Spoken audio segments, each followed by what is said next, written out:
What's up, fight fans? This is Kurt DeVille with Counterpunch Boxing News, and I have some new news concerning Tyson the Gypsy King Fury. Tyson Fury states that if Luis Ortiz beats Deontay Wilder and obtains the WBC, he will go another direction.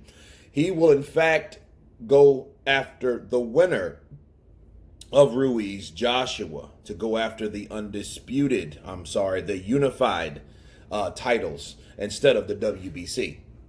And that sounds like a pretty good move to me, honestly. I think that that's exactly what he should have done in the first place, because Deontay Wilder was so hesitant because he was so worried or focused, so to speak, on fighting Fury in a rematch again, that I think he missed the plot. Either he missed the plot, he was instructed wrong by his management once again, or he was scared.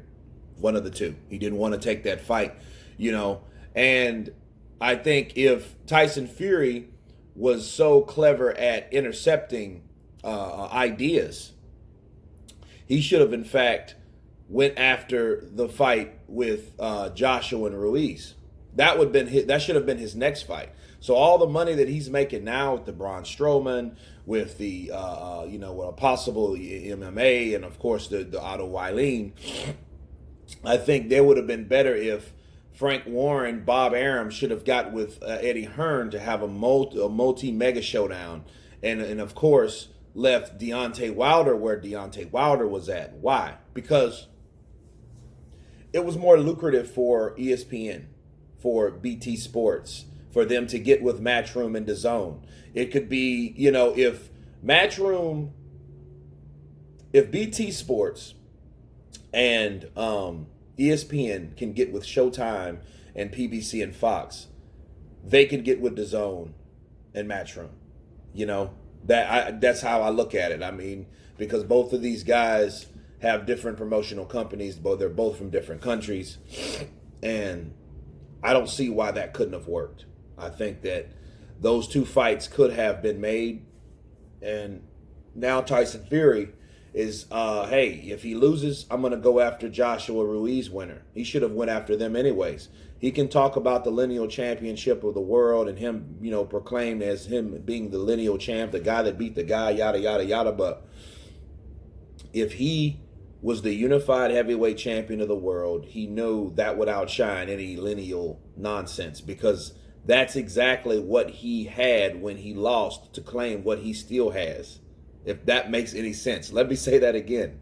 Those belts that Ruiz and Joshua are fighting for, okay, are the same belts that he lost outside the ring. So if he was to get those back, that would mean it would hold more merit than what he has now. From, hey, I never got beat inside the ring, I never took a loss. Well, you still lost the belts. It doesn't have anything to do with your record. You know what I'm saying? Nothing to do with that. It has everything to do with, okay, what you lost and what you're trying to get back again. And I think that should have been his main focus besides the WBC.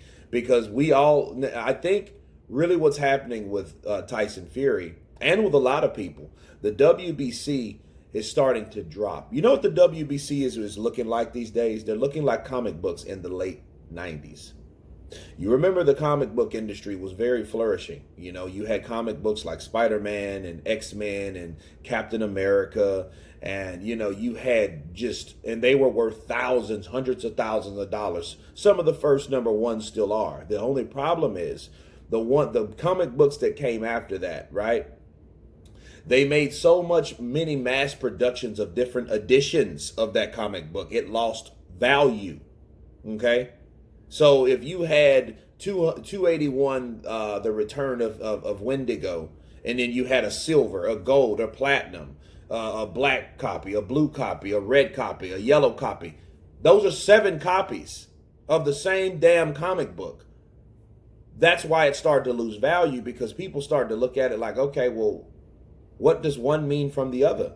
They're all the same. You have different editions, but you have 7 of them. How can you hold value for something that you have multiple copies of, right? In 20 years, that won't mean anything. And they don't mean anything now. That's what's happening to the WBC. You got a Mayan belt. You got all types of shit. You know, of course you got the franchise, the Mayan. I can't name them all. It's too many of them. But people are starting to wake up like, okay, well, what does the WBC really mean if you got 10 belts going around the place in one different weight class? You see what I'm saying? So it doesn't really mean much. And I think people are starting to wake up with the WBC, including Tyson Fury. You know, that's why Tyson Fury is now more open to fighting the winner for multiple belts than one belt, because that one belt organization is proven to lose value, honestly. So I think that would be good for Tyson Fury, because it would mean something more than what we've already saw anyway. Okay? So to throw all bullshit aside, okay? All bullshit aside. Everyone, a lot of people, even Wilder fans, thought Wilder lost that night. He lost because Tyson Fury beat the count. Yes, if he wouldn't have beat the count, it would have been considered a KO.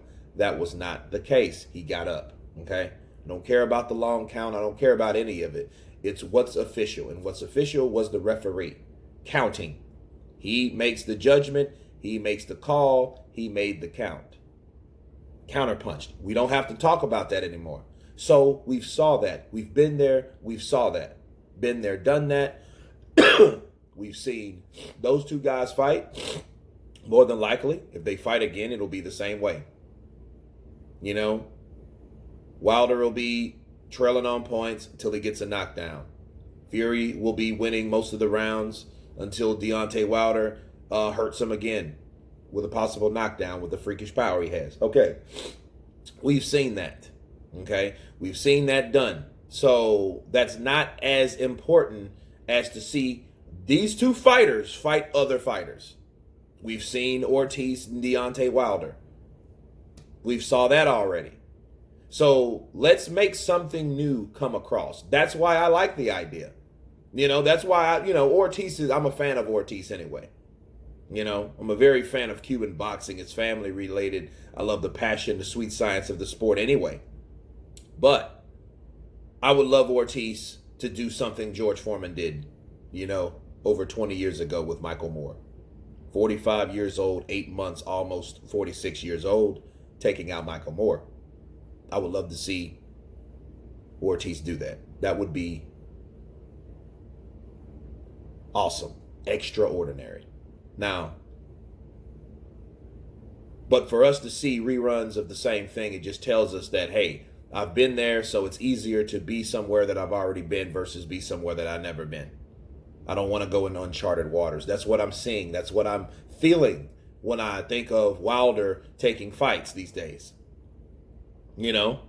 So that is what it is. But if that happens, I would love to see Tyson Fury go after the unified, championship of the world out of the winner of Ruiz and Joshua. And either one is a good fight for me. If he fights Ruiz, it'll probably be an easy fight for Tyson Fury. If he fights Joshua, it'll be a bigger fight because they would want that in the UK. Bottom line. So either way, I would be happy. And besides, these will be two different fighters that's getting into the ring this time. But anyway, you guys tell me what you think about Tyson Fury wanting to go after the unified championship if Deontay Wilder loses to Ortiz. Leave your comments below. Please subscribe. And you guys been counterpunched. Peace.